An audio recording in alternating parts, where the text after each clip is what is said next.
Drives down and throws it down. Bases loaded. 2 out. Hard hit into right. Back at the wall. Tie game. Big Puppy. No icing. For the first time in 39 years, the Boston Bruins have won the Stanley Cup. Anything possible!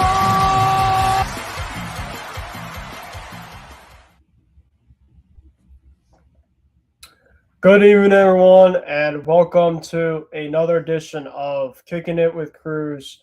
I'm your host, as always, Ben Kruse. Thank you all for joining, making I'm 6 and MI6 the network of tonight, and for my show specifically. I know it's a late one, but I appreciate everyone for joining in and kicking back. We might not have any of our hosts, Isaiah Leon or James Gonzalez, for tonight, so Michael So, which is fine. Totally understand. If we do have some people, then yeah, we'll make sure to have them on, and we'll have a lot of fun doing that. We'll have a lot of fun regardless. So, but it's just going to be a fun hour. It's just going to be Week 1 NFL tonight. We're going to save the other stuff and more NFL stuff on Thursday. Make sure to join tomorrow night as well, as we have Extra Point tomorrow. Me, Laura Antonio, and Isaiah Leon. We will go through our Week 1 reactions. Like I'll be going tonight with, and much more. So before we get started, like I said, though, feel free to have any questions, comments for me right there in the comment section. Do my best to get through a lot of it. But just a friendly reminder, it's just going to be NFL tonight. So that will be the case on that. So without further ado, let's quickly go to our NFL segment, which is essentially going to be Week 1 and Week 1 only. So I have to say specifically, Week 1 was definitely great as advertised. A lot of great games, pretty much to kind of kick off our season back on, which was very exciting. Obviously, I call this overreaction week, especially after the first week. You have a lot of teams specifically that, are going to probably be there by when it's all said and done. And, they lost the first week of the season. And then you also have some teams that won that might not go as deep as maybe you anticipate, or might have been an upset specifically. That's why football is such a great game, because it's the pretty much the unexpected. But I'm going to go through pretty much a lot of the games. So tonight, obviously, go through my Patriots game and that reaction. We'll talk about that for sure. And then, of course, the big breaking news that happened, which is very unfortunate, that happened in Monday night's game between the Jets and the Bills, which I think really headlined a lot from this past weekend in the worst way possible. Just absolutely, utterly crushing. So we'll go through that as well on tap. But like I said, guys, feel free to put your questions in, comments, everything NFL related tonight. We'll have Extra Points tomorrow on the MI6 network. Make sure to follow, like, and subscribe to our comment if you guys enjoy my video for tonight, and much more. So, so we'll just pretty much go through it. So, the Thursday night game to kick off the NFL season was between the Lions and the Kansas City Chiefs. This obviously was the reign ceremony of the Kansas City Chiefs as they opened up with the Lions. And the Lions were a team specifically last year that really blossomed onto the scene, headlined by Dan Campbell. And, they really were a team that I think a lot of people kind of grew on to liking. This is a good team from top to bottom, specifically. Jared Goff, I think, has really found a great home there. Amon-Ra St. Brown is probably one of the most underrated receivers in football. I mean, I absolutely love his game. And then that defense, headlined by Aiden Hutchinson. I mean, that defense specifically is growing to becoming a much better group. And at least I know for this first game specifically, but they really kept their ground in this game specifically against the Chiefs. And really in this game specifically, it was close. It was really, really close. And the Detroit Lions, they pulled off this upset. They went into Kansas City. A lot of people didn't expect to see the Lions go in and beat Kansas City. I don't think many people did. But, they made it happen. And they pretty much came away barely, but a win to win against the Kansas City Chiefs by the final of 21-20. Jared Goff was 22 of 35 for a touchdown, 253 yards passing. I think Jared Goff's going to have a pretty good season with the Detroit Lions. Like I said, he's going to be doing a lot of great things over there. He had a really good start to the year last year and the end of last year with the Lions team. And I have the Lions win the division. I still think that group's going to be really, really good. And we'll see specifically kind of where things take them. So Patrick Mahomes, he had 2 touchdowns. He did have a pick six. The pick six really wasn't his fault specifically. It was tipped off of Brian Branch, who is a rookie from the Lions. Really good draft pick they got. And they took it to the house. And, it just was a game specific. The Chiefs really struggled offensively. Obviously, they didn't have one of their main guys, Travis Kelce, who was hurt. He looks like he's going to be back, though, for week 2, which we'll get into week 2 games on Thursday. So make sure to tune into that. So they pretty much were headlined by Sky Moore, Marcus Valdez-Scantling. They also have receiver Rashee Rice, who had a touchdown. And then they also had a couple tight ends who try to do what they can to replace Kelce's production, but it really wasn't enough. I mean, Gray made a couple plays, but really came down to some of the final plays that the Lions made a little bit better than the Chiefs did. I mean, the Chiefs receiving core was brutal in this game. I mean, obviously the Lions won. They get the credit that they deserve, but the Chiefs couldn't catch the ball at all. I mean, Kadarius Toney, I mean, obviously I don't want to, harp on one kid, but he was a massive reason why they lost that game. I mean, he had drops after drop after drop. It was crazy how they just kept him out there. And they asked Mahomes after the game specifically if you still trust Toney, and he was a massive player in the Super Bowl, right? It's just probably just a really bad game from him, but that game turned out to be a close one, 21-20 Lions over the Chiefs. So that was a big win for the Lions, at least to kick off the season. Let's go into the Sunday slate now, and we'll start with the Eagles and the Patriots game.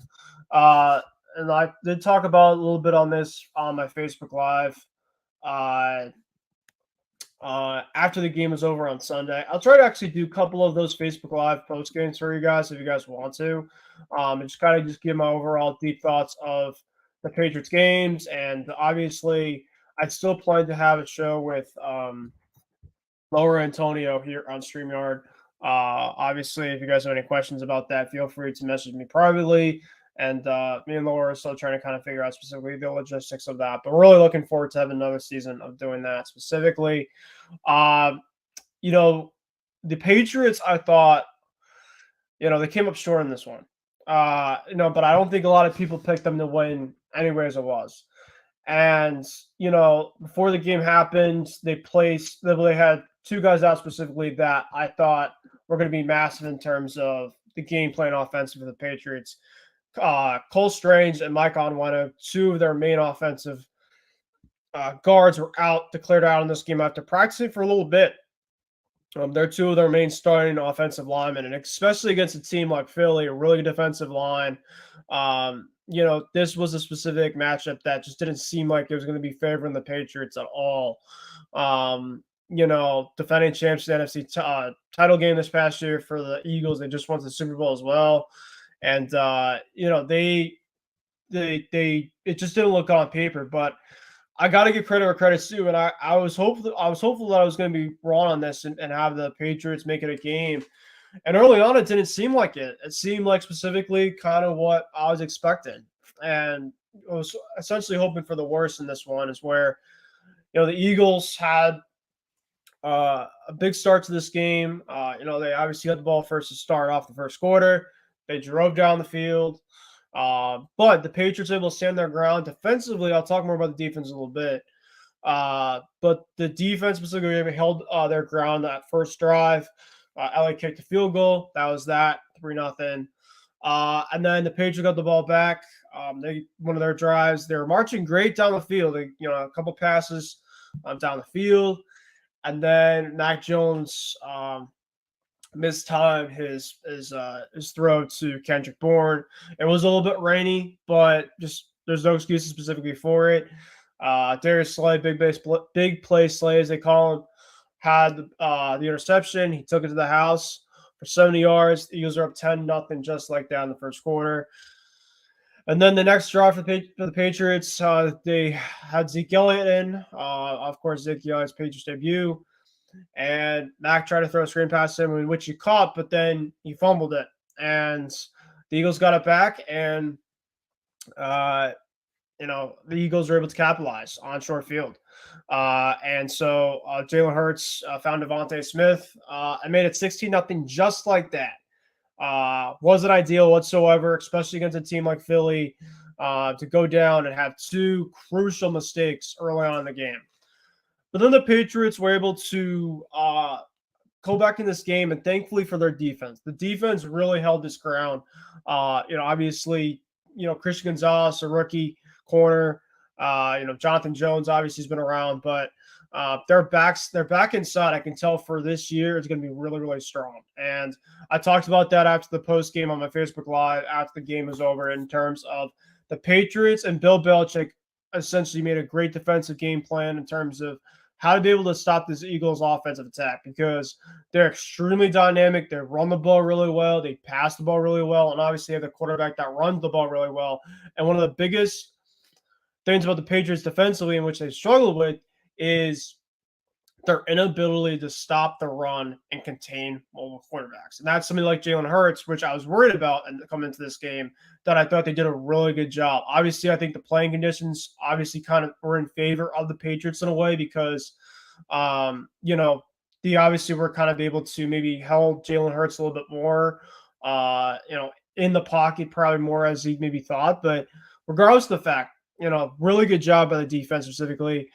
So 16-0, like I said, early, ugly. But the second quarter, the Patriots are able to kind of find a little bit of rhythm, and especially with Mac Jones. The Patriots able to get a drive with about 4:39 left in the second quarter. Mac Jones hit Hunter Henry for a touchdown, made it 16-7. Defensively, like I said, after the short touchdown position they gave with Devontae Smith, Patriots defense able to keep them 3-and-outs. They were keeping them in it. Patriots got another 3-and-out after the Hunter Henry touchdown. They got the ball back with about 30 seconds left. They were in field goal range for the Patriots. The best they can do, obviously, right before the Tom Brady ceremony, was to at least get points, make it at least 6-point game, but a touchdown would be amazing. A best case scenario. And the best case scenario happened. The Patriots here, fantastic finish to that first half. At the really ugly part of the first half. And Mac Jones hit Kendrick Bourne, who had a really good game in this one. That was the first of two from Kendrick Bourne. And the Patriots made it 16-14. And then once you kind of thought about that, you're like, okay, this is anyone's ball game. Third quarter is just a field goal that happened with Jake Elliott. It was 19-14. And then fourth quarter happened around. Jake Elliott had a couple field goals, made it 22-25. And then Patriots also had the inability to convert as well, too. But we actually have somebody that is coming on here for a little bit, my good friend Isaiah Leong. Isaiah, obviously, you had some of your frustration about the stuff that happened last night. And we'll get into that a little bit later. But first of all, like I said, Isaiah, how are you doing? It's glad to have football back. And obviously, I'm actually going through my team right now as we speak. So obviously, if you want to talk more about that, by all means, you can as well. Hey Ben, what's going on, man? Glad that you're doing a show tonight. I decided to make an appearance on the program, even though I probably will have to go to bed in about 45, 50 minutes from now because I gotta get up hella early tomorrow morning. But man, I got a lot of stuff I gotta get off my chest. It's kind of a good coincidence in a way that my screen, I don't think you guys can even really see me because I'm outside. Just went out for a walk, but it's good that my screen is black because it kind of describes the mood for me after last night because I talked so much. I was hyping up the Jets. I was saying Super Bowl, AFC Championship, AFC East champions, easy title for Aaron Rodgers. Super team in New York, yada yada yada. I even drafted Aaron Rodgers in like 3 of my 4 fantasy leagues that I'm in, and my backup quarterback is either Brock Purdy or I have Jared Goff, and then the other one, I'm stuck with Bryce Young. So now he's my top quarterback in that league. But I mean, everything last night. I mean, it was supposed to be the coronation, not only for the Jets but for the city of New York. And just, I mean, Aaron Rodgers comes out with the American flag like he's Sammy Sosa running that out there. And then, I mean, it was supposed to be a magical night, but I mean, instead it turned really dark early on. And all my takes about the Jets, all my takes about them going to the Super Bowl, all the bets that I have with friends, all the fantasy football leagues that I'm in, basically all screwed today because of Aaron Rodgers tearing his Achilles and him being out for the year. And I mean, what a shame. And I'm pretty sure we'll probably get into it later on because it's a massive topic. But I mean, what a shame, especially with that Jets team, the defense looking like a championship defense, Brees Hall looking like he's so back, Garrett Wilson looking like one of the best receivers in the NFL. Just a darn shame. And but hey, I mean, my Niners played well. Brock Purdy came back he played very good in his return. I was proud of what I saw, and you're right. It's good to see football back. It's great that we could talk some college football, NFL, and baseball as well. Like my A's just went into Houston and took 2 out of 3 from the Astros. So, it's been like good and bad though as a sports fan for me. But looking forward to tonight's show. Definitely. So I feel like it's like I said before you came in on. It's going to be just straight week 1 recap for football, and then extra point is going to be tomorrow. So obviously, for those people that are not joining in, make sure to join into that stuff tomorrow with me, you, and Lauro. And then we got more stuff on Thursday night. As obviously, I'll talk about kind of a regular kind of show for me. Is I'll get into the regular stuff with baseball, college football week 2 recap. Game picks for NFL week 2. I mean, there's going to be so much to do. I mean, that might have to be at least 2 hours. We're going to get into a lot of fun stuff on Thursday. But we're going to get a lot of fun stuff in tonight because it's going to be all week 1 stuff for football from the NFL. Now, Isaiah, obviously, we'll talk about the Rodgers stuff in a little bit. We'll talk about your Niners. But obviously, like I said, I was getting into the overall Eagles-Patriots game.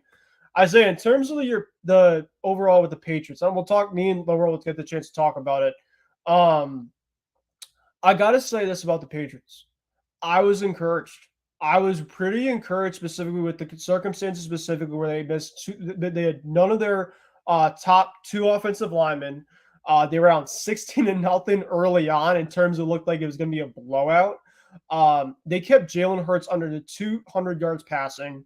The rushing attack for the Eagles was non-existent. The Patriots defense was locked in. Mac Jones over 300 plus yards against arguably very good defense.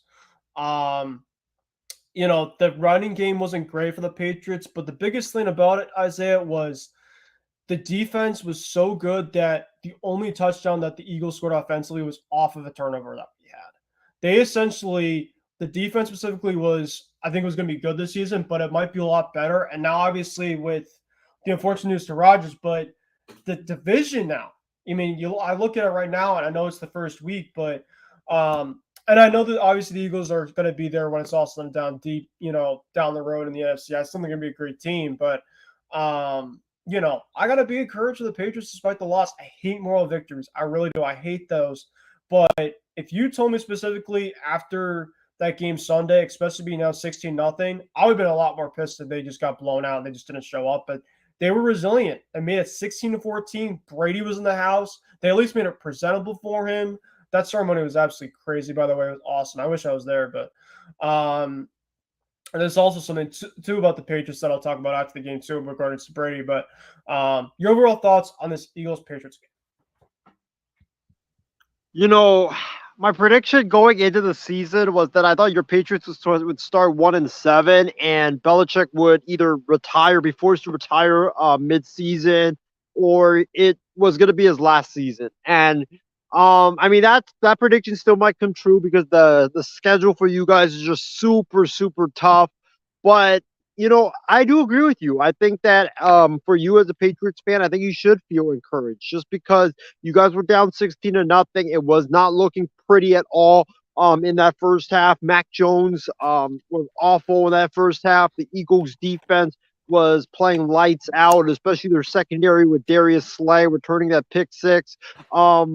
But then something changed. Something clicked. Bill O'Brien changed up the game plan. You could see it in that second half. Mac Jones looked a lot more comfortable. The Patriots woke up.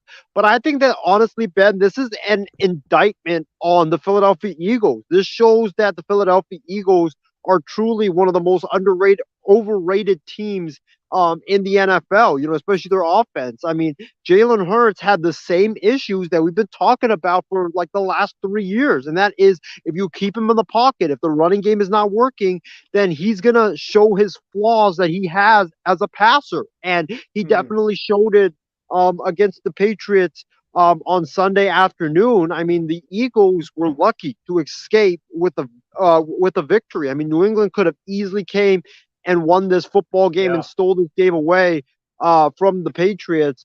From the Eagles. But credit goes to New England for fighting. Credit goes to Bill Belichick and those guys for not giving up.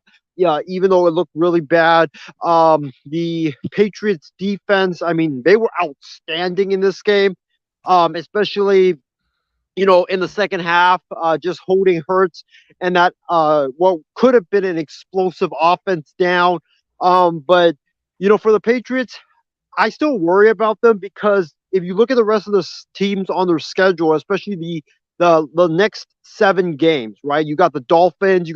I know the Jets are going to have Zach Wilson starting, so you're probably going to beat them a couple of times.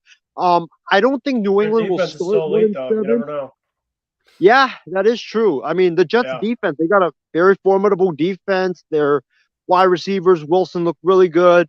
But I'm more optimistic today than I was on Wednesday or Thursday when we made our predictions about the Patriots and our NFL predictions. I'm more optimistic today about the Patriots being better than expected because I think that Mac Jones, whatever Bill O'Brien did to change up that game plan, it clearly worked. And I think that they're going to continue to do that because Bill O'Brien knows that Mac Jones is very comfortable doing what they did on Sunday. And, that was the best I think we've seen Mac Jones look in a very long time. Mac Jones did not look good last year under Matt Patricia. I'm telling you, Isaiah, the coaching. I'm telling you. The coaching.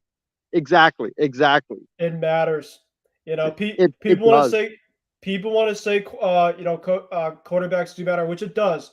But if you essentially have a defensive coordinator doing the game plan for a quarterback, what do you think's going to happen, right? How many games specifically last year did Mac Jones have over 2 touchdowns, let alone 3?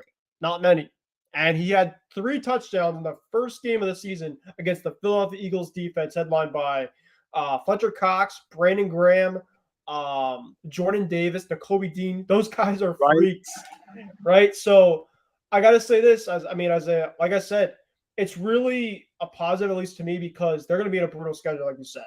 And, I think specifically the secondary is one of the stronger suits on the team, and they're playing against teams next couple weeks here against really good offenses that have really good number 1s and 2s for receivers. And I think that if the Patriots offense and the defense could be able to at least be, decent, they could hang around against these teams. I'm not saying that they're going to win every single week, but if they can limit turnovers, and I looked at in terms of the team stats before coming on here, the Patriots pretty much want everything outside of one thing, and that's one thing to take pride in terms of winning games: the turnover battle. If you don't win the turnover battle, I always tell Laura this too, because last year when me and Laura did our prediction of the Patriots, well, they got to win the turnover battle, and they didn't win the turnover battle here today or on Sunday. So, but like I said, they played really, really well. Brady is going to actually be going into the Patriots Hall of Fame next summer. They announced it at halftime. That was one of the biggest things. I almost cried. I'm not gonna lie. They're waiving the 4-year plan for him to go in, and they're gonna be doing it in the stadium next year. So place is gonna be absolutely crazy. I don't care how much it's gonna be specifically, but that was one of the biggest things. It was really cool to see Brady back and doing his thing. But the Eagles did take it by the final score 25-20. The Eagles are going to be playing on Thursday Night Football against the Vikings, and the Patriots are going to be playing in the Reds at home on Sunday Night Football against the Miami Dolphins. We'll talk more about those on Thursday. Isaiah, we're going to talk about next there's just so many games we can get into. Let's save the best games kind of for later on. We'll talk about the Lions-Chiefs game because obviously the Thursday night game, I didn't get the chance really to talk much with you about that. I said that the Lions were going to win the division. But I think that the Chiefs, obviously, people are like, oh, it might be asterisk because they lost because without Travis Kelce. I got to say that specifically. You play who you play with, right? There's no excuses specifically about it. I know that obviously you picked the Lions, I think, and people are laughing at you. And I got to say this specifically. Week 1 is the unexpected. You just don't know specifically what usually happens each week. And I think specifically that, the Chiefs lost, the Bengals lost, the Bills lost. All essentially the 3 teams that are probably going to be there at the end, they all lost.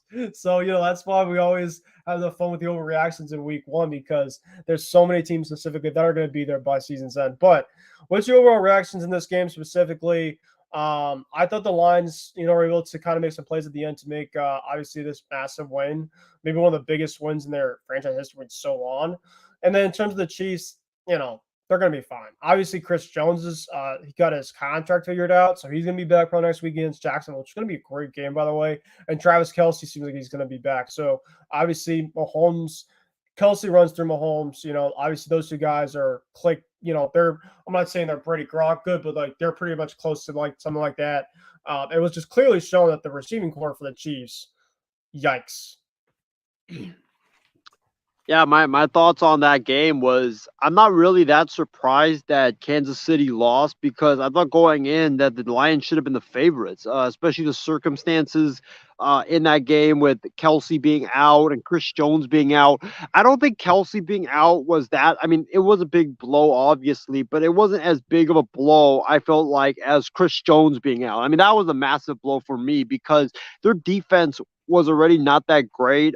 Their defense was always that defense that bent a lot but didn't break. They would give up a lot of points. They give up a lot of yards, but the offense would always bail them out, and then the defense would get like a timely stop at the end to end up rescuing the team and winning the game for them. So I thought that with Chris Jones not being there, them not being able to generate pressure on Goff, them not being able to stop the run, I thought that was going to be a big blow for them because Detroit's a really good rushing team. They love to run the football. They have one of the best offensive lines in the NFL. And you just looked at it. I mean, towards the end, Chris Jones being there would have definitely helped because Chris Jones would have definitely been able to help bottle up guys like Jahmyr Gibbs, also David Montgomery as well. I mean, Detroit just kept pounding it down the Chiefs' throats at the end, and they just couldn't stop it. And I think that, you could see that I felt like the momentum changed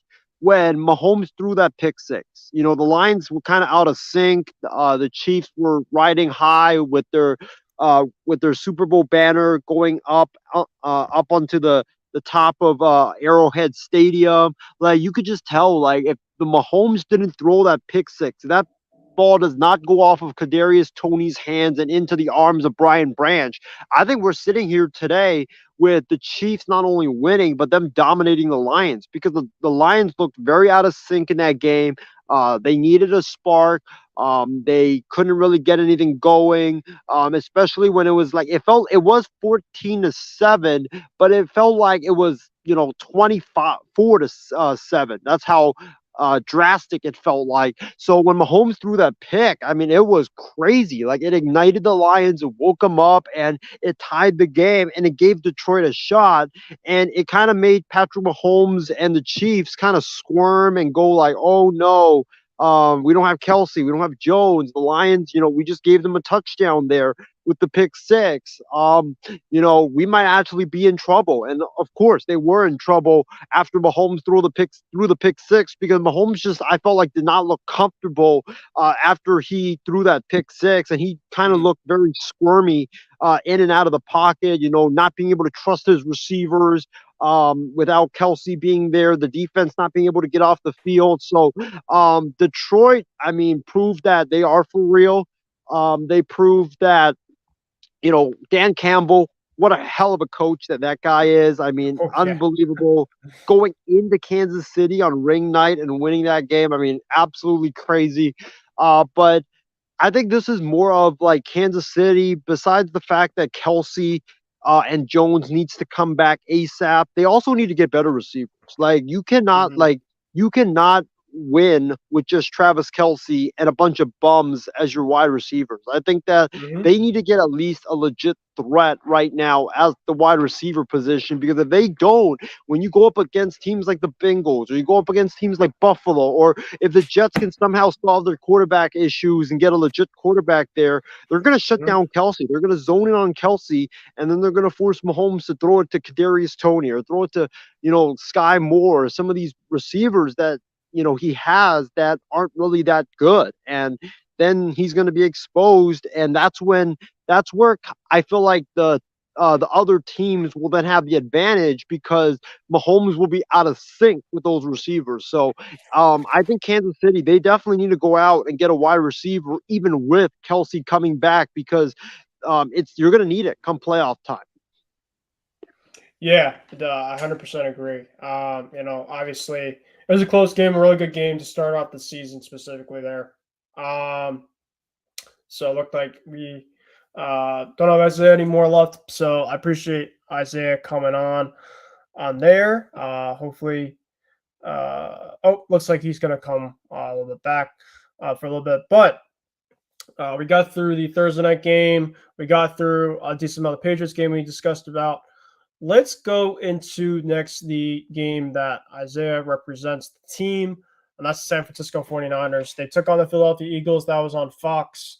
The San Francisco 49ers showed pretty much on paper why they're going to be one of the best teams in football. They could be arguably the best team in football when it's all said and done, but they essentially kind of previewed it a little bit.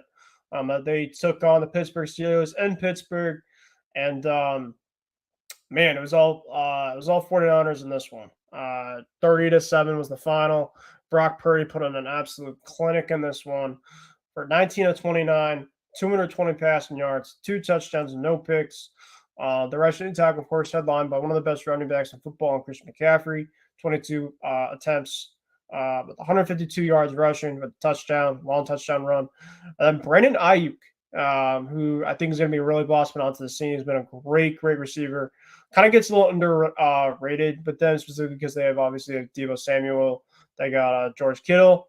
Ayuk is somebody that is really good as well too, and he was the leading receiver in this game this past Sunday. He had 8 receptions for 129 yards and 2 touchdowns, including a couple of really nice touchdown balls by Brock Purdy in this one.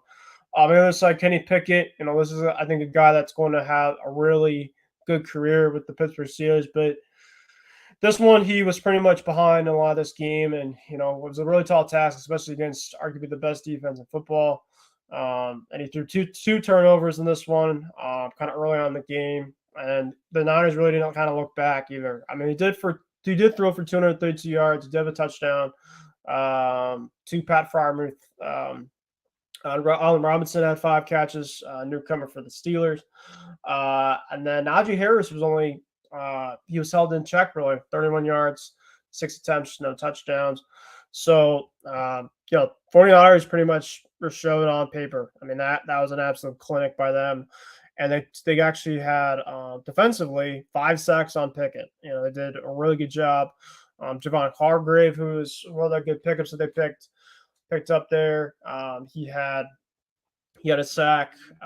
They also had, let's see, Kerry Hyder Jr., defensive lineman, with a sack, and then Drake Jackson, defensive lineman, he had 3 sacks on this one. So they did a really good job, to limit the offensive attack from Pittsburgh, and they did a really good job. They held that team in check specifically, and so obviously we'll talk more with Isaiah when he comes back about that game. But the Steelers, the Steelers fell to the Niners 30-7. San Francisco next week will go to, let's see, they play. They're playing against the Rams, and then the Steelers will be taking on the Browns. So 49ers will stay on the road. Pittsburgh will stay at home for another week against Cleveland. All right, so we got through the Patriots game against the Eagles. We got through the Niners game against the Steelers. We'll talk more with Isaiah about that one. Let's go through the Browns-Bengals game. This was probably the one that I was very shocked about specifically. This was a game that I think the Bengal fans want to forget. This was a putrid game from the Cincinnati Bengals, a team that's come with a lot of high hopes, extremely great quarterback in Joe Burrow, who got absolutely paid the day actually of the NFL kickoff. Crazy enough. We'll talk about that specifically with Isaiah as well too if we have time. We'll talk a lot of stuff specifically on Thursday, whatever we don't get into tonight. But Bengals Browns, always a great showdown. AFC North. Bengals going to Cleveland, and obviously the Browns headlined by Deshaun Watson. They have Nick Chubb. They have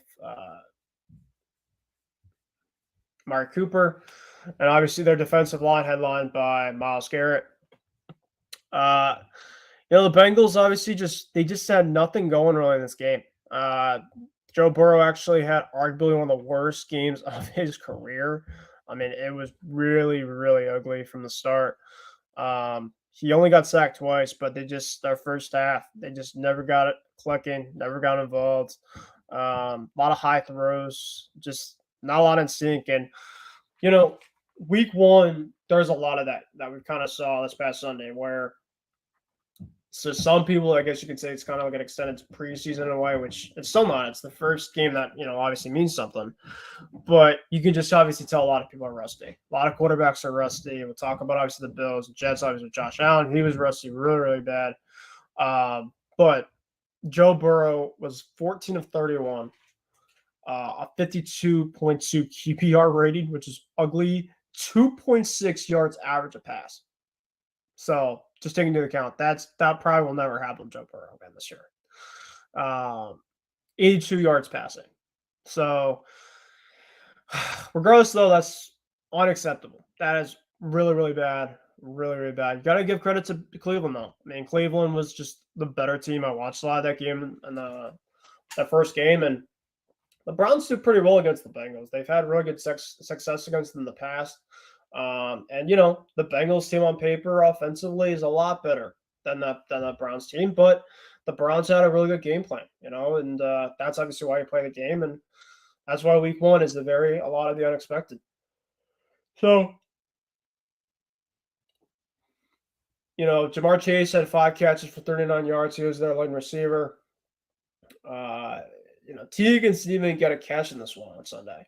He got 8 targets, but not a single catch by T. Higgins. He's a guy that specifically is going to be a massive part of their game plan. He is a baller. He could be arguably number one at a lot of places. So obviously he got to step up and be a lot better in this one. He'll be a lot better next week against Baltimore. Cleveland did a pretty good job, though. I mean, Deshaun Watson had played great. He was 16 to 29 with the touchdown and the pick. It was really just their defense. The defense was able to get, just limit the Bengals to very limited in terms of passing yards. Like I said, Joe Burrow had one of the worst days passing, and it was obviously really wet out there in Cleveland, but it just wasn't a great game by the Bengals. Cleveland was a much better team. 24-3 was the final in that one. Jacksonville against the Colts, an AFC South showdown. Obviously, Trevor Lawrence and that Jaguars team, they're hopeful that they can take the next step. In terms of the Colts, they're a team specifically that is getting a new quarterback. As a young kid in Anthony Richardson, who I think is going to have a lot of promise. And this game specifically, it was really kind of headlined by the offensive attack from the Jacksonville Jaguars, which I think is going to be really, really good all season. They are going to be favored to be the AFC champs, South champs this year. We'll see specifically how things go for that. I think the Colts specifically could be a very interesting team. I don't think they're going to be great, though. I think that they're going to be kind of a team, though, will kind of stay even keel. The biggest thing is they just don't have a running game right now. They need to have Jonathan Taylor back. He's going to be out for the first 4 weeks of the season.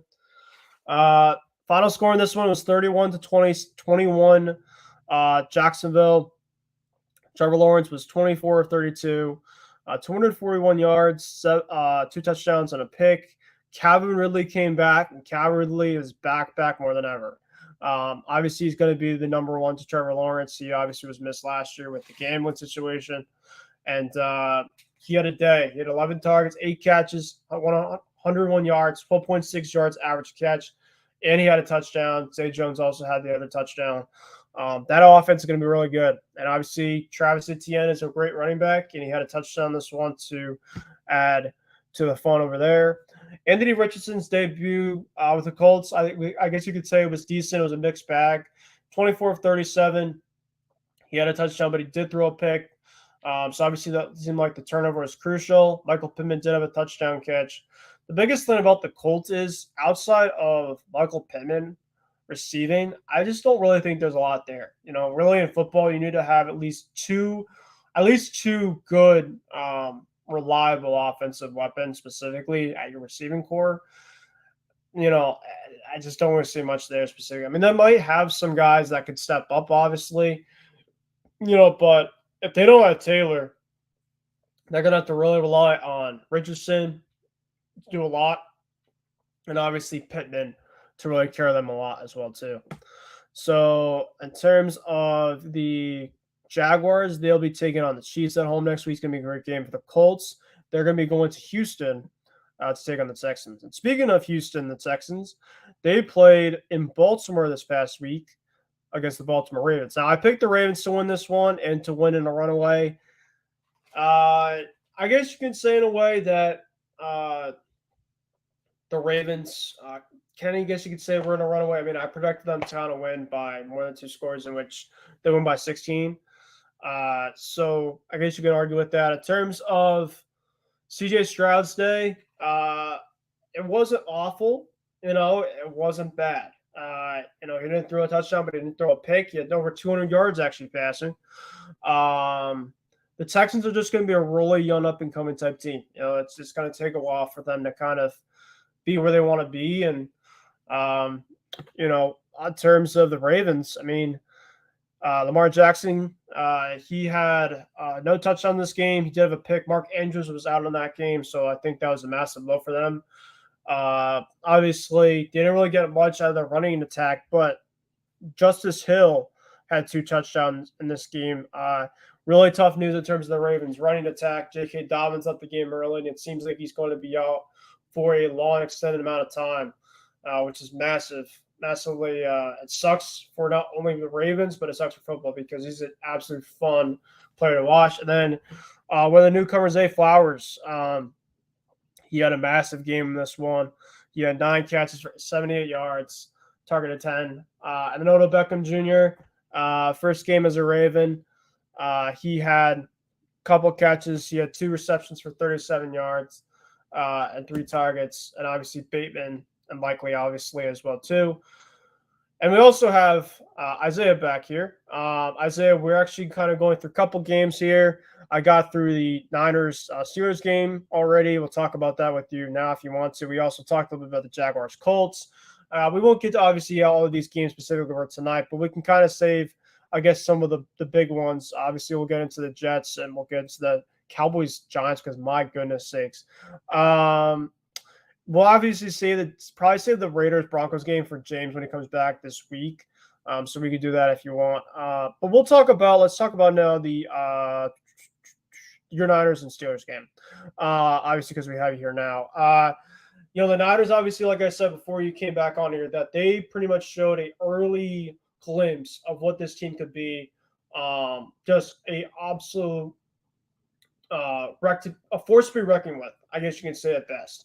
Offensively, very balanced. Defensively, very balanced. They took on a pretty good Steeler team. I think that's going to be good throughout the rest of the season. But the Steelers, like you said, Isaiah, Kenny Pickett's was a young quarterback. He's pretty much bound to have turnover, especially against a team defensively like the Niners. But man, it was all headlined by Brock Purdy. I mean, that guy specifically showed out first game already. 220 yards, 2 touchdowns, 2 to Brandon Ayuk, who had a monster game. Christian McCaffrey, a long running touchdown, and obviously 5 sacks on Kenny Pickett. So you just kind of look at it. The 3 things you got to do specifically in football: not turn the ball over much, play great offense, play great defense. It's obviously not going to be pretty and great every single week. But, when you look at specifically a great one on paper and you play 3 facets of the game right, that's a type of outlook that you want to see. And obviously the Niners did a really good job with that in the first game. Ben, the 49ers sent a loud and clear message to the entire NFL and all the people that cover football and the entire sports world that I think right now the 49ers are the best team in not just the NFC, but the NFL. I mean, they look so balanced. They look so explosive, like you mentioned. They look like a force to be reckoned with on defense. I mean, that defense looks so great against the Pittsburgh Steelers. And I don't want to take anything, away from Pittsburgh. Pittsburgh's a really, really good team. I know a lot of people are pushing them off, like, oh, this is just an example of how Pittsburgh was so overrated and how they're going to suck this season.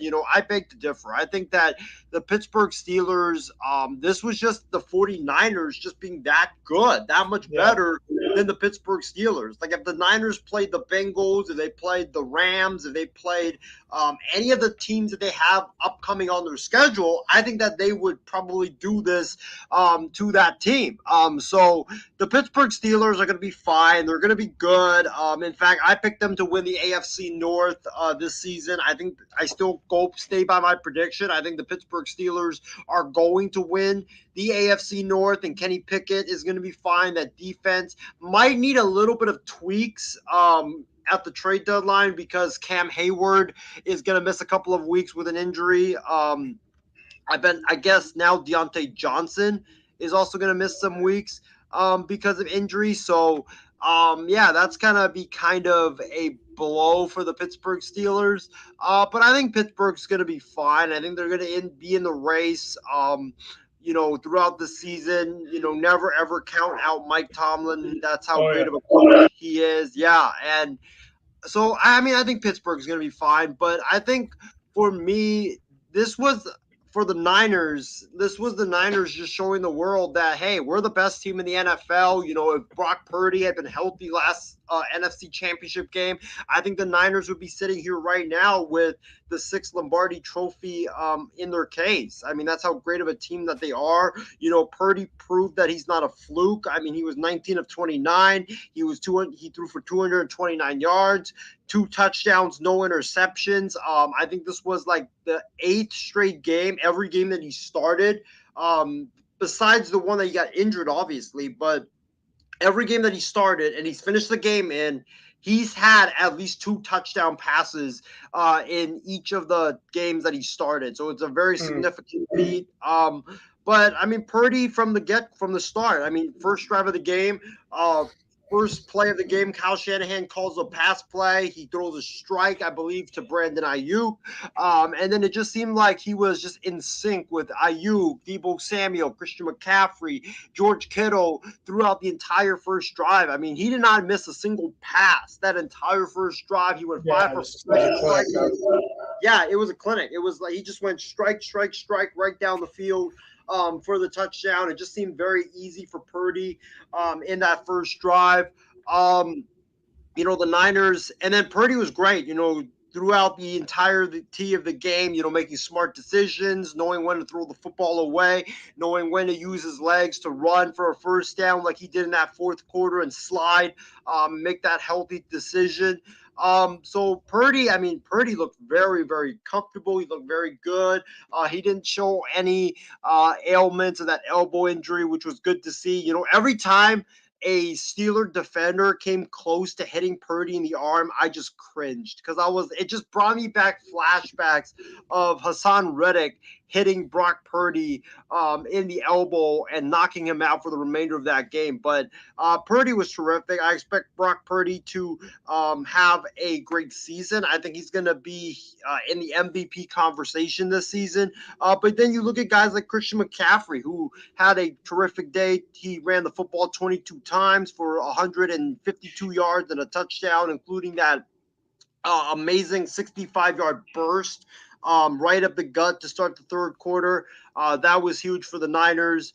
But I think, Ben, the best takeaway from this game, besides Purdy, besides Ayuk, especially on offense, was Brandon Ayuk. I mean, that guy he's in line for a breakout season, man. That guy is about to show the NFL that he's one of the best wide receivers in the NFL. And I mean, he's already one of the best route runners in the NFL, and he's just so underrated. And his ability to get open against one of the best defenders in football, and it's just very, very impressive. And I really think he's in line for a big year with Brock Purdy and with Kyle Shanahan and the 49ers because, he's Purdy's top receiver. He's shown that he's Purdy's favorite when it comes to whomever Purdy likes to throw the football to. The defense, like you mentioned earlier, they were great. Fred Warner was all over the place. I mean, he was an absolute monster. The defensive line, I mean, everybody was involved, corralling Pickett, making him stay in the pocket, making him uncomfortable. I mean, Ben, at one point in that game, the Niners had an advantage over the Steelers when it came to yards on offense, 199 to 1 yard. The Pittsburgh Steelers at one point in that game, I think it was early in the second quarter or in the middle of the second quarter, the Pittsburgh Steelers only had 1 yard of total offense. That's insane. I know, absolutely insane. It was like some 1985 Bears stuff or like 2000 Ravens stuff that was going on in Pittsburgh. But the guy I do want to shout out for the Niners defense, though, is Drake Jackson, the defensive lineman out of USC, the second-year defensive lineman. When I made my NFL bold predictions before Thursday's Chiefs-Lions game, one of my predictions was that Drake Jackson was going to be a breakout stud for the Niners and that Drake Jackson was going to be top 5 in the NFL when it comes to sacks. And I know as ludicrous as that might have sounded, but I mean, Drake Jackson, when the Niners first got him in the draft, I was like, holy moly, how the hell did this guy fall to the Niners? Because I watched a lot of USC games, living on the West Coast. So I watched a lot of USC games, and Drake Jackson was like Chase Young, was like Nick Bosa for USC. I mean, he was the predominant pass rusher. He was the guy that was, wrecking havoc all over the place. You could double team him, you could triple team him, and he would still manage to get to the quarterback. So when he fell to the Niners, I was like, we have Bosa, we have Bosa, we have Armstead and those guys already. We added Javon Hargraves. And you add Drake Jackson, who was a beast at USC that nobody really got to see because USC always played a lot of their games at 7 p.m. Pacific time, 10 p.m. on the East Coast. Like, that was a great steal of a pick by the Niners. And, he had 3 sacks only last year in limited time of play. But, I mean, with him being in the starting lineup now and him opposite of Bosa and with him being in an NFL weight room for a year, I think that guy's about to take off and show that he's one of the best defensive linemen in the entire NFL. Yeah, we'll very well see specifically how that goes. We also talked about Isaiah really quickly. A couple other games. Obviously, maybe we can kind of mix two because obviously trying to to save some time here. When you weren't on, I talked about the Browns. I was going to say Bills, Browns Bengals game, and then the Jaguars Colts game. Now, the Browns absolutely obliterated the Bengals, 24-3. Awful game from Joe Burrow. Awful game from that team specifically. But it's just for the Bengals specifically, they're going to be fine. I mean, I just think specifically it's just a great game plan from the Browns. I think the Browns also brought a new defensive coordinator, and I think that was fantastic in this one. But regardless, that was ugly from the Cincinnati Bengals. In terms of the Jaguars, Anthony Richardson, I thought had a pretty decent game, but the Colts are going to be able to go deep this year if they don't have Jonathan Taylor. They can't rely on Richardson to have a lot of their rushing yards specifically. And outside of Michael Pittman, there's just not a lot there specifically for the Colts receiving core. For the Jaguars specifically, they're the real deal, and they're going to be the real deal for a lot of the rest of the season. Doug Peterson, Trevor Lawrence have that connection for sure. Calvin Ridley obviously balled out for the first time around, and man, it's so good to see Ridley back in this game because he's an absolute beast. So I just want to go ask you specifically about those two games specifically. That Browns Bengals game, obviously I'm shocked about that score. I mean, I did not expect that score at all. But obviously that's why we play the game, So I'll obviously ask you about that game, and then of course the Jaguars Colts game. So the Browns and Bengals, I was shocked by that result, but we shouldn't have been because the Browns have owned the Bengals in the Joe Burrow era. Like I don't know why the Browns have owned them. It just doesn't make sense, but it's the NFL for you. It's like the Cardinals when the Niners first started the Kyle Shanahan era where the Niners were a good team and then the Cardinals somehow would always beat us, even though, we would lose to guys like Colt McCoy. We lost one time. I mean, we lost to David Blau, for goodness sake, at our own stadium. So wow. I don't know. Like, there's just some weird stuff in the NFL. Like, teams just know each other very well. They own each other extremely well. So, I mean, I don't know. I thought that, I was shocked by the result, but I don't think we should have been because the Browns always own the Bengals for some reason. The Browns defense was all over the Bengals. Joe Burrow, if he wants to last in the NFL, the Bengals seriously need to get more protection for him. I mean, the Browns were just all over Joe Burrow in this game, and Burrow did show some rustiness, especially with his legs. It just felt like he was running in mud. You could tell that he hasn't been at training camp throughout the entire season. So, I'm not shocked. I think the Bengals are going to be fine. Burrow will be fine. It's like the first preseason game for Joe Burrow and for the Bengals offense. That's what I viewed this as a preseason game.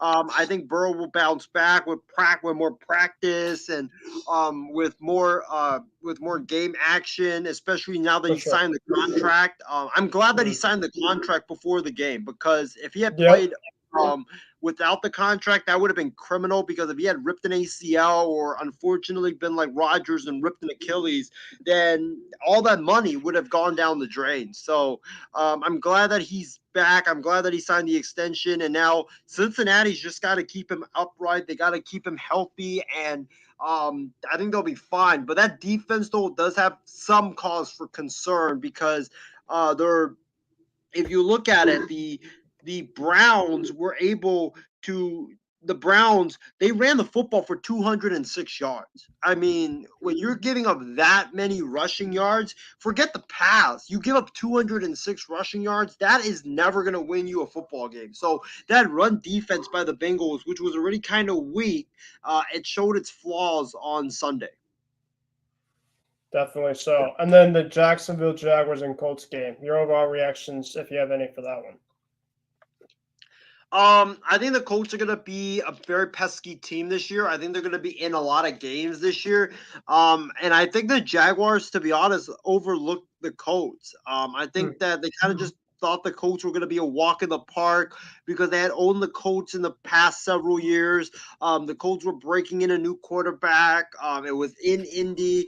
I thought the Jags didn't really, especially that first half. I thought the Jags didn't really care too much about this game. But then they woke up.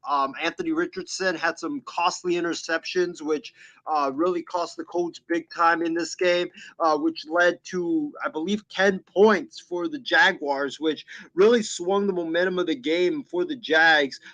But, I mean, Trevor Lawrence was outstanding. He had 237 passing yards. The Jaguars were able to run the football very effectively. ETN, I think he's going to have a big year. He had 18 carries for 77 yards and a touchdown. He was also used extremely well by Doug Peterson and Press Taylor in the receiving game as well. With 5 catches for 27 yards. He's the guy that Trevor Lawrence really trusts. But I think the biggest takeaway, though, was Calvin Ridley. That connection with him and Trevor Lawrence is going to be like Josh Allen to Stephon Diggs, or like Patrick Mahomes to Tyreek Hill. Like, that's going to be that type of connection. And for a young quarterback to have that number one wide receiver and then to have some complementary pieces with, a multi-purpose back and Travis Etienne, the Jaguars are going to be very scary. And I could see that being in the running for the top record in the AFC when it's all said and done.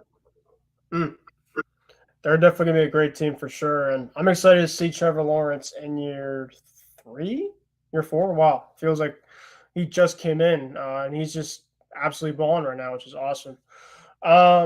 Now let's obviously go to a couple other games. We obviously kind of won't go through some of the crappy games. We'll kind of go through some of the good ones at least, and then we can kind of recap the other ones if we want to on Thursday.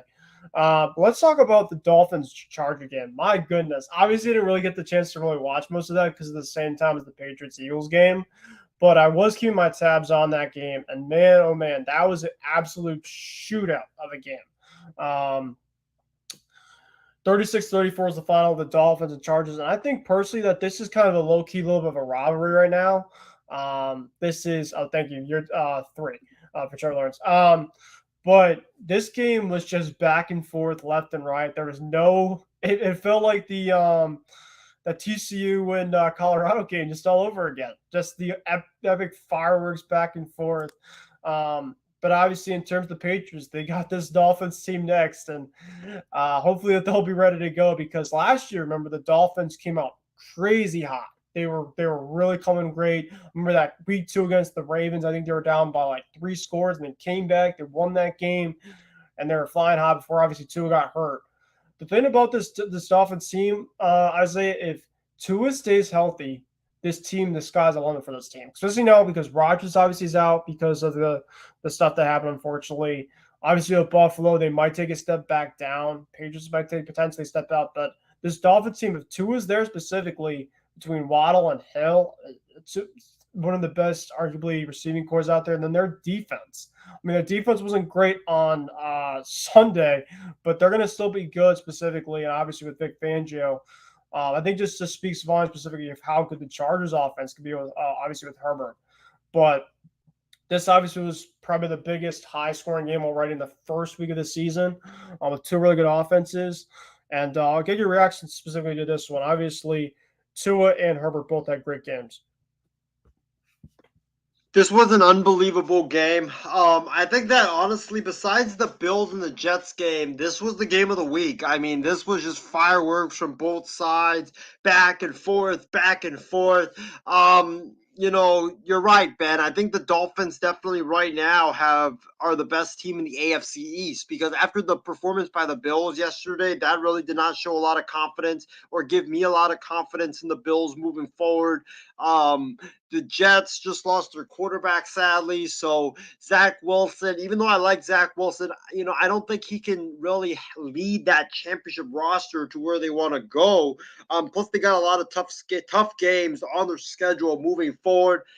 The Dolphins are legit. They got one of the best offenses in the NFL with Mike McDaniel. Tua looks like, he was bothered by injuries a lot last year, but he looks like he's finally healthy. They got Tyreek Hill there. They got Jalen Waddle there, two of the best receivers in the NFL.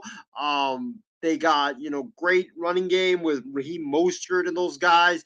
The defense, I think, will be better because for a Vic Fangio-led defense, historically, Vic Fangio's defenses aren't really that good in year one. They're always great, starting out great in year two, and number three is when they start to really blossom. So I think if this defense can get its act together and learn the Fangio system faster than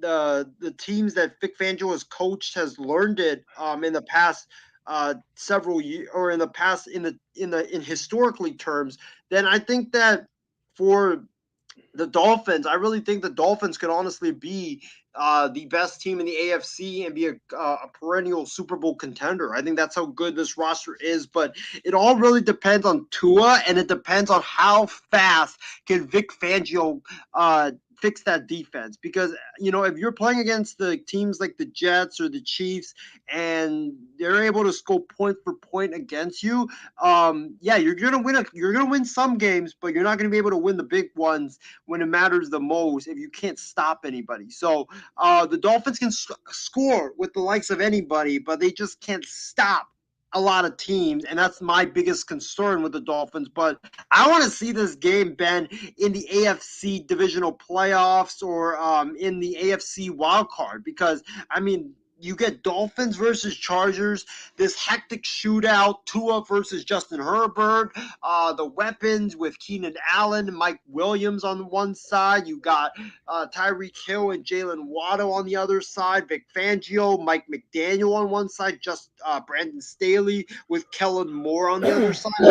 That would be one hell of a playoff matchup. And, I also give credit to the Chargers. I think Kellen Moore, he was the right hire for their offense. He looks really good calling plays, especially the downfield shots. I feel like he was held back in Dallas, and now we're about to get the unleashed Kellen Moore. And I think the unleashed Kellen Moore, you're going to see a scary offense in LA. And you're going to see a scary Justin Herbert too. I think that's really going to help them as well, because Justin Herbert feeds off of the deep ball. He's one of the best deep ball passers in the game. Isaiah was also looking before we go into the next game. Each team had 30 first downs in this game. So that just comes to show specifically that those both teams can just move the football out well. Let's quickly go into one of the last 425 slot games before we go into the Sunday and Monday night games to conclude tonight's program.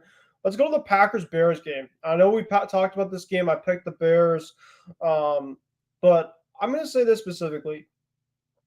I maybe kind of underestimate a little bit of Jordan Love. I really think that this kid is the real deal. You obviously go outside of Aaron Rodgers' footsteps in Green Bay. He's coming to year one, and I know it's obviously the first game, but he really played well against Philly last year, against the Eagles. I remember coming in for that one. They didn't even have Christian Watson in this game specifically. One of the best receivers. I think they're wide receiver one for this year. This Packers team, man, I think could be a really underrated type team in the NFC to watch for, I think, throughout this season. I think I maybe underestimated them a little bit specifically. In terms of the Bears, Justin Fields, 216 yards, one touchdown, one pick. Kind of a very Justin Fields-like type game. Not great, but not special. The thing about Fields is I love Fields, but I feel like he has to if he wants to take the next step, he has to limit turnovers. That's been kind of something that's in the past of a guy that's mobile. He has to be able to limit the turnovers. Jordan Love had 3 touchdowns this game, 9.1 yards per pass. So obviously he was very effective with his ability to pass. He had 245 yards, 15 of 27, It's only about 55% completion percentage, but he was fantastic in this one. Packers went 38-20, and the "I still own you," the Packers to the Bears, is still in effect despite Rodgers not being there right now. It's always a great game in that one. Quickly, just your overall thoughts on this one before we get into the Sunday night, Monday night games. Jordan Love is a superstar in the making. That's my overall thoughts on this one. I was very high on him going into the season. I thought he was going to prove everybody wrong, and he was going to look poised, and he was going to look like a star. And he looked like a star, all right. I mean, this guy looked very good. He looked very confident. He looked very comfortable out there.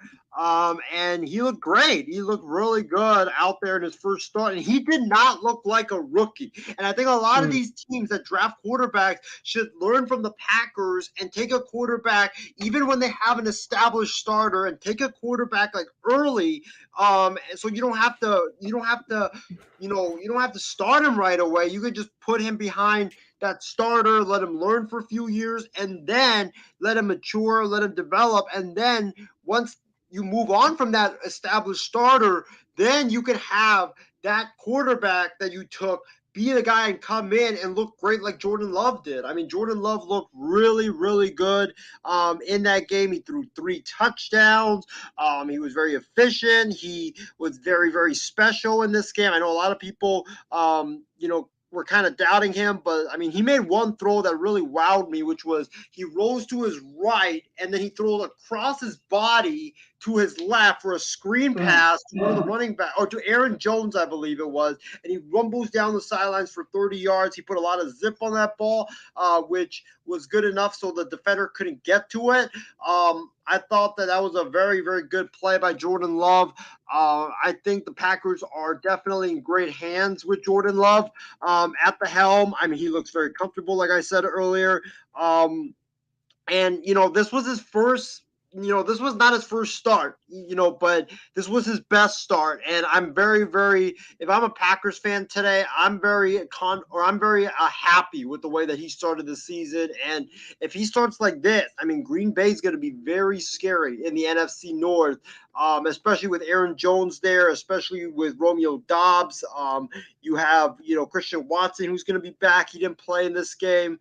Luke Musgrave is a guy that I would look out for. He's the big tight end. Matt LaFleur uses the tight ends very well. So I was very impressed by Jordan Love's first game, and I think that he's going to definitely improve, and I think he's going to be so much better, even though he put on a great performance in week 1. I think that he's going to be even better in week 2. And what do you think of the Bears? Do you feel like the Bears had an underwhelming type game? Is there anything specifically where, obviously you said before the season that you weren't really a big believer in that team?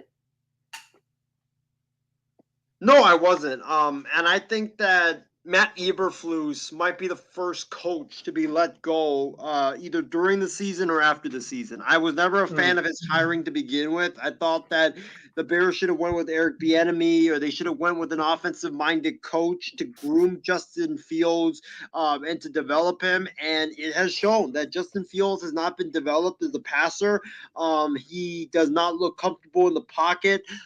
He looks like Jalen Milroe, the quarterback out of Alabama, who basically took the snap. His first read is not open, and then he's running. And you just cannot do that in the NFL. You can do that in college, but you can't do that if you want to win in the NFL. So it looks like Fields' passing has not been developed properly. He doesn't have much protection in the offensive line.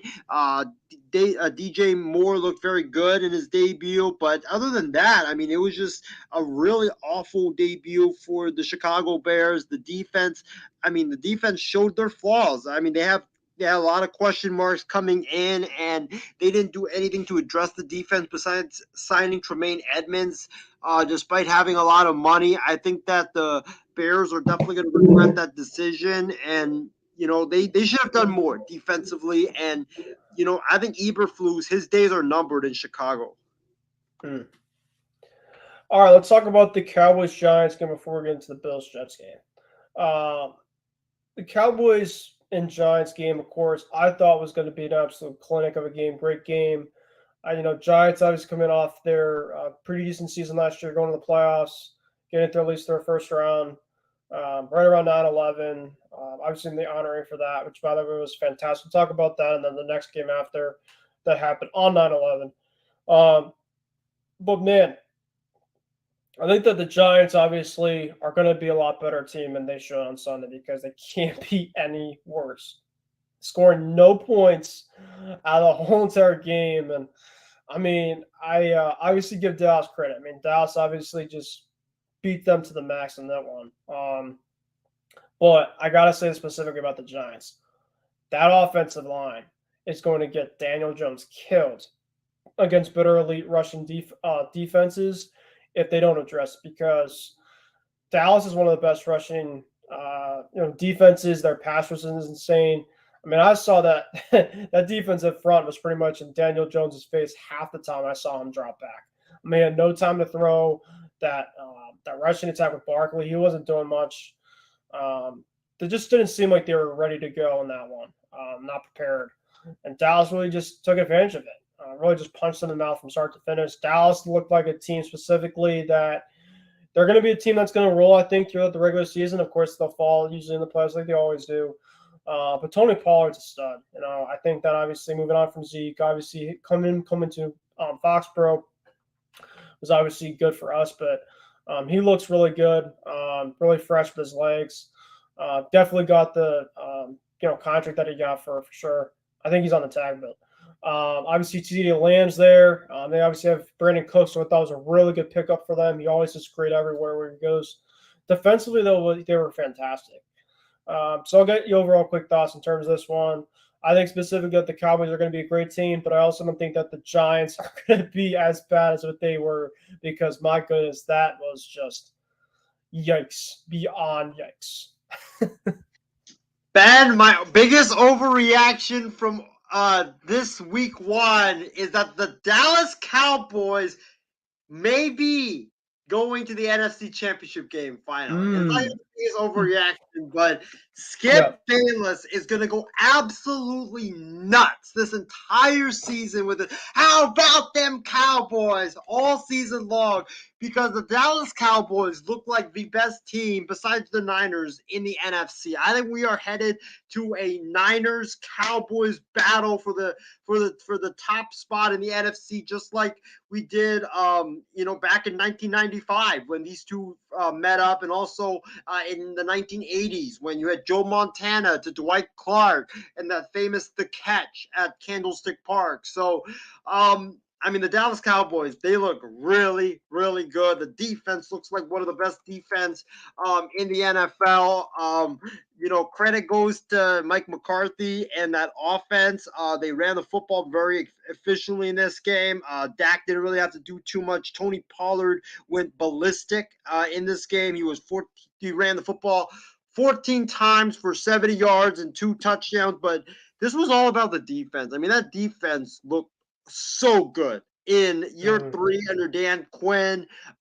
They were after Daniel Jones. They sacked him. I believe they sacked him, if I'm not mistaken. They sacked him a total of 7. Really, it was 5. 7 times. Yeah, I'll have to go back. It was a lot.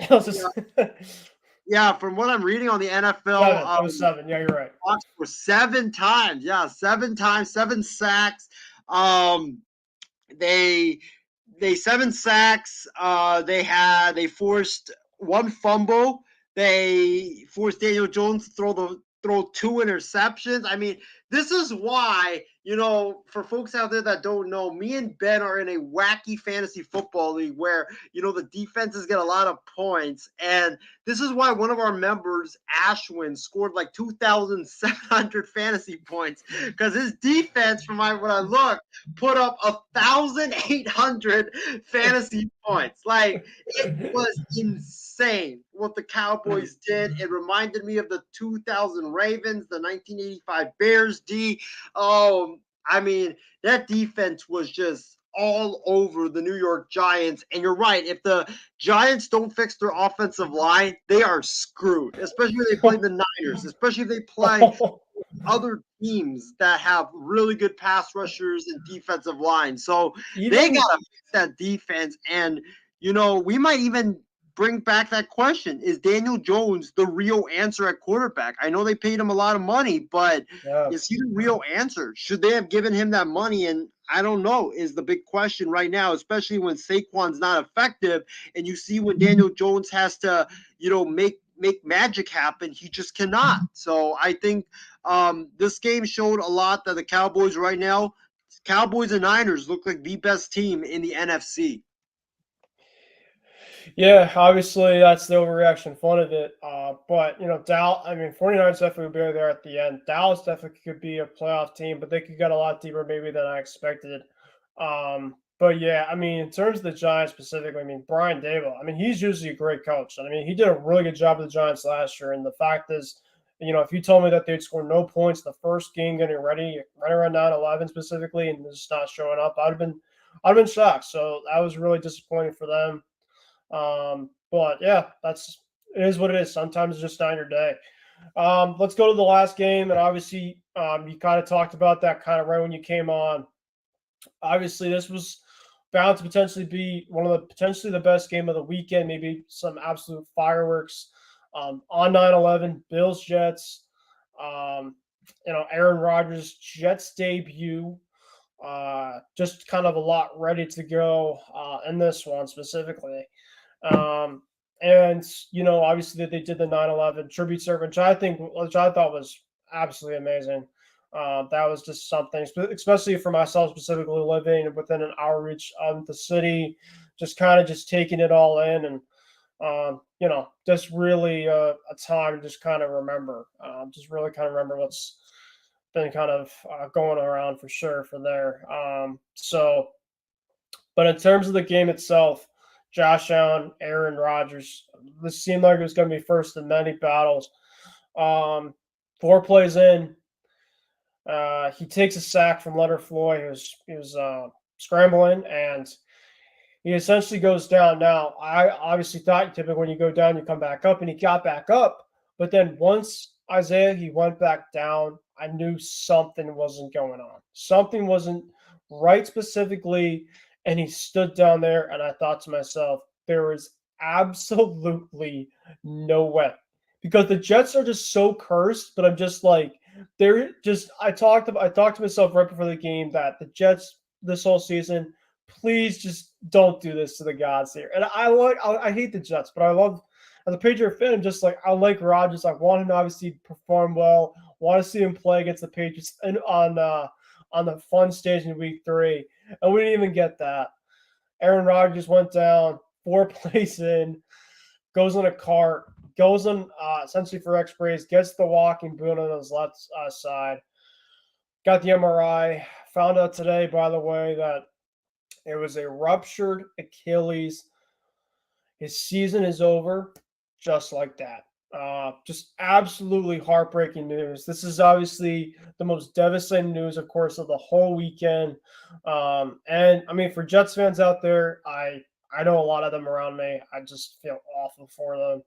I mean, obviously I hate the Jets, but just I love the quarterback of Rodgers, and of course we now at this point in time with Rodgers is might not only be done for his time with the Jets, but his career might be fully over because he has had some injury problems in the past that he has been able to overcome. But as you're getting older and older and older, it's just hard to overcome. And, people were speculating, was the turf? I know MetLife obviously has a lot of problems with turf, but you also have to take into account that J.K. Dobbins got hurt this past Sunday on grass. So I know that they were kind of talking about that as well, but it was just ugly. I mean, I saw kind of the replays about it. The doctors having some photos of it on social media. So just really unfortunate. So obviously Rodgers gets hurt on the first quarter. It felt like obviously kind of the stakes kind of went out the window there. And the game itself, it just kind of there. It wasn't as good as it was making it out to be. Josh Allen had a touchdown to Stephon Diggs. The first half, he had a 10-3. Really just wasn't a lot of juice. But then Zach Wilson, who's coming in, and by the way, is going to be the number 1 guy, which Isaiah I don't know if that'll be the case specifically, but we can go through some quarterback options out there. I'll be curious to see in terms of who you pick. Um, but the Jets Bills right at the end, man, that was crazy. It came down to the end. Tyler Bass kicked with 6 seconds left, a field goal that was 50 yards that doinked off the left goalpost and in. And Garrett Wilson had a phenomenal touchdown. I mean that catch specifically where he went one-handed and was able to get that back in. So essentially for Jets fans, it went from sorrow to just, I feel like, excitement, at least kind of the mixed emotions of a game. And obviously that punt return in OT, that Joe Buck call was absolutely fantastic. That was essentially on the day of like 9/11, obviously Rodgers going down. I mean, that was a day for Jets fans. I obviously don't like the Jets, but it's just like, how can you just not be romantic about football? I mean, people say it about baseball, but just like the ending on a specific day, specifically where New York gets remembered for a really tough time, just the Jets fans been able to pull that out. It was almost like it was like made for the football gods to kind of give it to them, because they've really been cruel to the football gods of the Jets. And obviously with the Rodgers news, it's really cruel for them because they don't even get the chance to see what it could have been for the time being. But I will say about the Jets. Their defense is elite, and it was elite last year. Sauce Gardner wasn't even great in this game, but their pass rush is phenomenal. But Josh Allen was, I don't know. Josh Allen kind of looked like old Josh Allen to me, at least in the first game. A lot of turnovers that were deep balls that he was forcing. There was times that I think it was in the first or second turnover that he chucked all the way down. It looked even like a punt, but I'm like, he had all this room to run. I'm just like, where's the old Josh Allen? I think that he obviously will come, but I'm just like, his decision making was just, and I think the Jets really have his number now. I think that when the Jets play Josh Allen, there's something about the coverages that the Jets do have against Allen where it's just like, they have his number. And Jordan Whitehead had 3 picks on it. So essentially, there are a lot of deep ball coverages. And I know that Josh Allen was saying that the reason why they lost was on him, and that's accountability. So I'm not saying obviously that the Bills are going to take a step back, but Josh Allen I think has to play a lot better. I think he will, kind of like Joe Burrow and Mahomes. But I'll get to you, Isaiah. And in terms of, for me specifically, for replacement quarterbacks, oh man. Well, I'll get this out of the way first. And by the way, people, Tom Brady to the Jets is never going to happen. That is a far-fetched idea. That is never going to happen ever. So I'll first say that.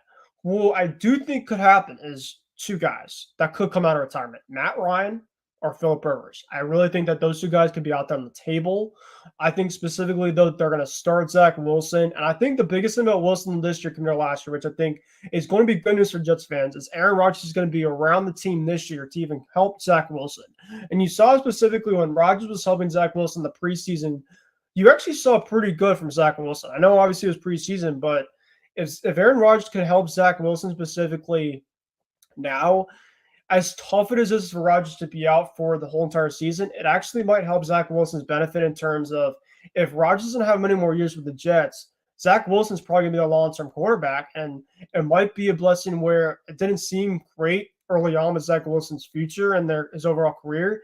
He could essentially, Rodgers could turn Zach Wilson to potentially in the draft pick that I think many Jets fans want him to make him out to be, like his playing days in BYU as a really small quarterback. So it could be a blessing potentially in disguise, but I think maybe like Nick Foles, Carson Wentz, I was even mentioning maybe Trey Lance, maybe Case Keenum. Let me think. Davis Mills, maybe, because obviously he's behind CJ Stroud. Teddy Bridgewater could be another one too. That could be somebody, a guy that's been kind of around the block. So I don't know specifically what type of route they're going to go to. I think that obviously they're probably going to announce somebody later on this week. But I'll go to you, Isaiah, specifically. First of all, the game, kind of the way it ended. Obviously, we're kind of ending our show specifically with a game that kind of was tough on a sour note. But, I think that it's just an AFC clash and just kind of tough in terms of the news of Rodgers. But overall, pretty exciting game at the end. And obviously, who do you think that the Jets are going to potentially look at for outside QB options with Zach Wilson? Well, Ben, yesterday me and Lauro did a an emergency show called the Midnight Express because I just felt like I couldn't wait another day. I could not wait another 5, 6 hours. I could not wait another minute to get what I had to get off my chest. Yesterday was just very painful. It was very sad. It was very disappointing. It was very disgusting because I had been talking a bunch of stuff about the Jets and how they were going to win the Super Bowl, how they were or go to the Super Bowl, how they were going to go to AFC Championship at least, how they were going to win the AFC East, and like I said in the beginning of the show, how they were going to be a great team. Aaron Rodgers was going to be, renewed. I even drafted Aaron Rodgers in like 3 or 4 of our fantasy football or the fantasy football leagues that I'm in. So I was expecting big things out of Rodgers. I was expecting big things out of the Jets. And in 4 plays, it all went down. And what even hurt, Ben, was I was literally wearing this jacket that I bought in New York when I visited New York. This Jets jacket. I was wearing this. There was a picture that I snapped before the game where I was all smiling. And I was like, man, the Aaron Rodgers Jets are about to be here. The Jets are about to be back. Gang Green is about to turn the football world upside down, and it's gonna be we're gonna have a New York team. We're gonna have a New York team be great again because we all know, every time the New York teams, the Boston teams, the LA teams are good, it just makes the sport so much better. And the Jets haven't been good in a long time, and this was supposed to be the coronation for the Jets because they finally got their franchise savior, who they haven't had since Joe Namath was the quarterback there back in the early 70s. So, and then it just crashed. It just all went down the drain, and now we're all kind of wondering like what if, because this Jets team, like you mentioned, they have a championship level defense. Their defense kept them in the game last night. The running game with Brees Hall. Brees Hall showed that he's so back. Good. Yeah, bro, he looks terrific in that game. Especially an 80-yard run. I mean, oh my gosh, like that was a hell of a run. The Dalvin Cook was effective in this game, especially running the football, catching it out of the backfield. Garrett Wilson. I mean, this guy might be a top. He might be the best receiver in the NFL because I mean, did you see that catch that he made where it was incredible? Zach Wilson just chucks it up there and he tips it to himself. He tips it to himself and catches it with one hand. Like, that was one of the best catches that I have ever seen in my life. And I really thought that that catch was gonna be nullified. I thought it was gonna be incomplete. There's no way he made it, but he made the catch, and Buck was just like screaming, like, "Oh my god!" Like it was the most like frantic that Joe Buck has ever been in a long time. So, I mean, the Jets have really good teams. Like they've got some really good players. They got a great defense. Robert Saleh's one hell of a coach. Nathaniel Hackett is a good play caller. But now you need that quarterback. You need the quarterback, and it's a damn shame that Aaron Rodgers is gone because I think with Rodgers, I think this Jets team would have definitely went to the AFC Championship game and definitely been in contention for the Super Bowl. Because like if you look at Kansas City, we're talking about Kansas City, and their defense has holes. The wide receivers don't look great. Miami, their defense doesn't look great. Buffalo, Josh Allen turns the ball over like crazy. You look at the other teams, Joe Burrow didn't look good on Sunday.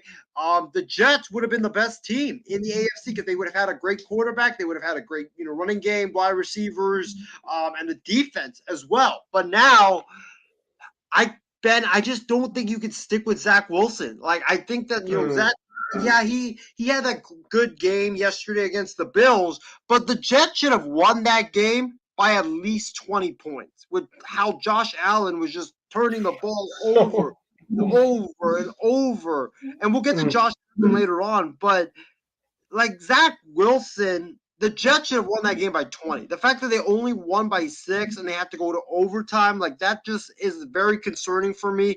And that's why I said on the show that I did with Laurel last night called the on the Midnight Express, and I know you brushed off that idea when you were talking about this game.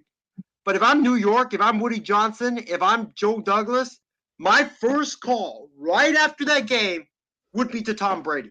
I would say, Tom, whatever you need, whatever money, 30, 40 million, I don't care. We'll pay you 50 million if we have to anyways.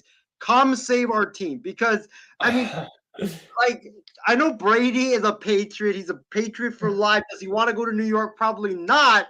But, dude, think about this. Brady can legitimately win another Super Bowl with this Jets team, and he doesn't even have to do too much.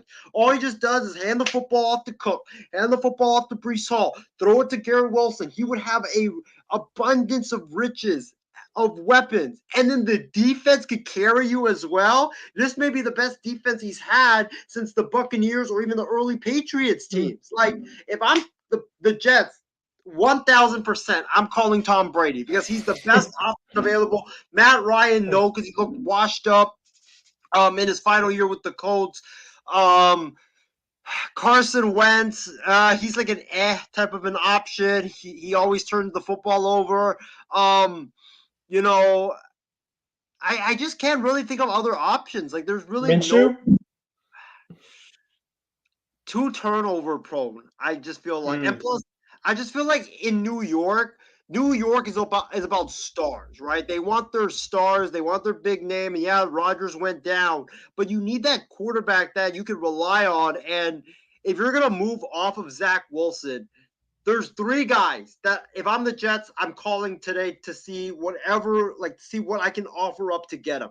Brady, Matthew Stafford, or the Rams. If the Rams really if the Rams really are down to move Stafford and move off of his big contract, I would even trade Zach Wilson in that package. Because, I think Matthew Stafford with that team, with that defense, with the weapons, it would be like the Rams of 2021, where I could see the Rams or I could see Stafford winning a Super Bowl with that team if he stays healthy. So, and then the last call, honestly, I would make, and this would probably be the craziest of them all, Minnesota for Kirk Cousins.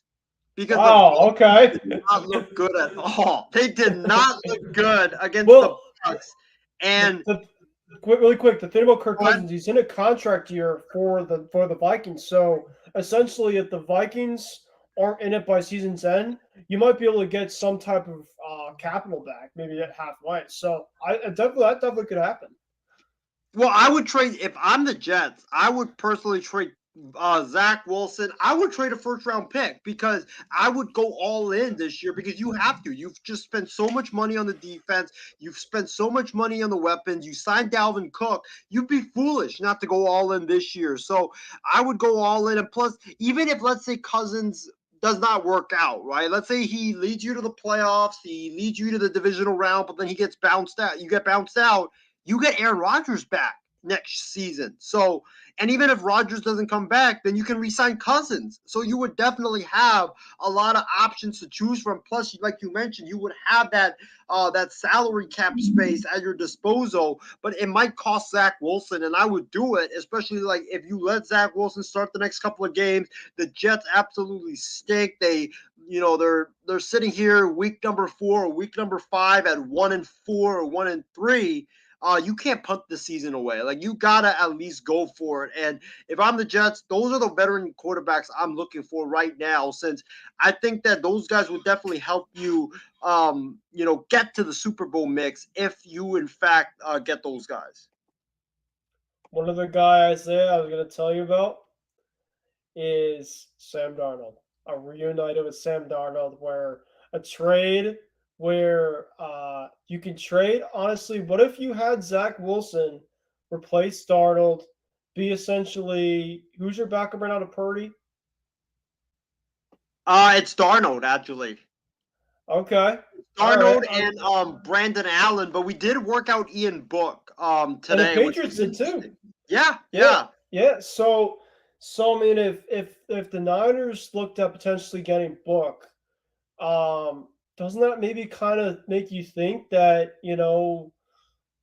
possibly Donald could be potentially moved if the Jets are really looking out for somebody and the Jets maybe have some familiarity.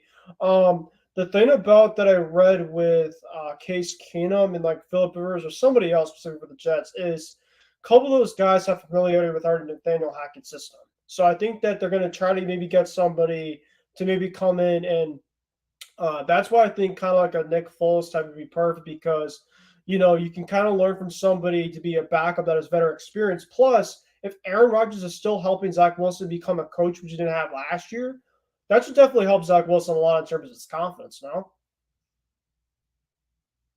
I think it does, but I just think that Zach Wilson has his limitations, and I just think that he's not gonna be like that top quarterback that could lead you to either the AFC Championship or deep into the playoffs. He might get you to the playoffs, or he might get you to like an 8-8 record, or an 8-9 record, or a 9-8 record. But you're too talented of a team to be 9-8 or 8-9. So that's why I would go for these veteran options like a Brady, like a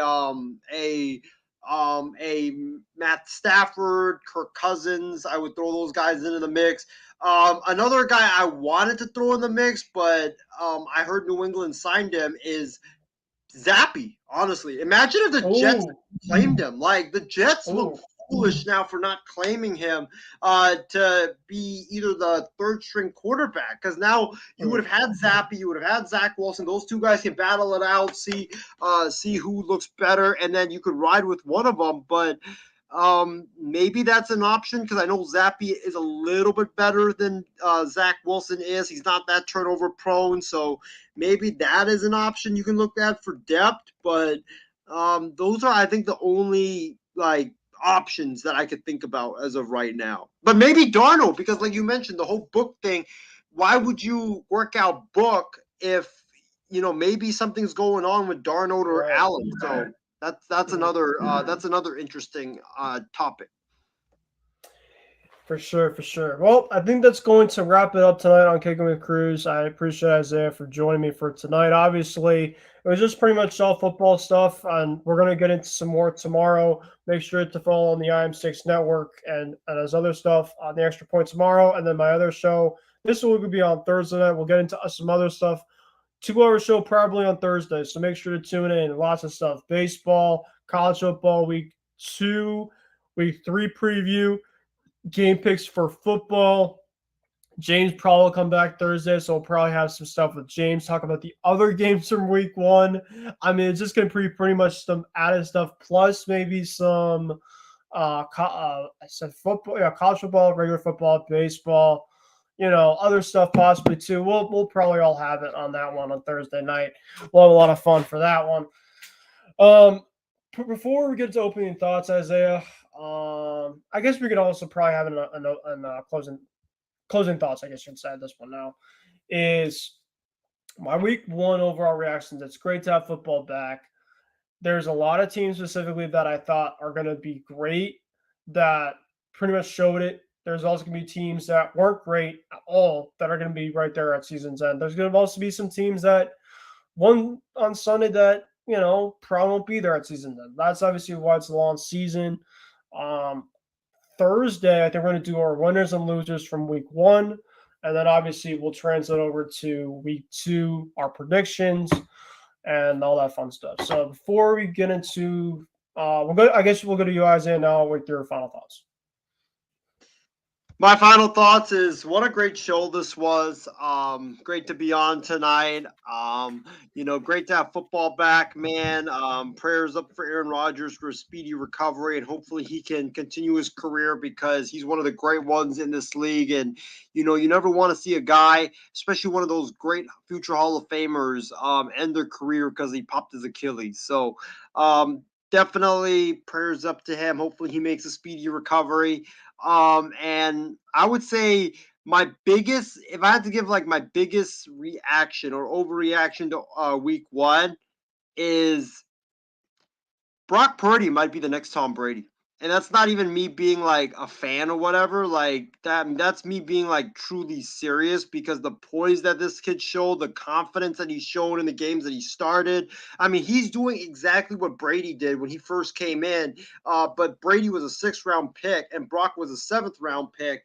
And New England and San Francisco have both slowly move them into the offense and not asking them to do too much. But the thing with a young Brady and Brock is they're both clutch. They got ice in their veins. They're both super poised. They don't really panic. Like, it's just very, very impressive. And I honestly continue to be impressed every time I watch Purdy play. And I'm like, man, I knew this kid was special at Iowa State, but I didn't think he was this special. Like, I didn't think he was this good. And it's just crazy to me that, that he's with, not only is he with the Niners, not only is he our starting quarterback and our franchise quarterback, but the pace that he's on. I mean, it's really crazy to watch. And he's doing things that no other young quarterback right now is doing. And he's establishing a trend in the NFL, because if Purdy does end up,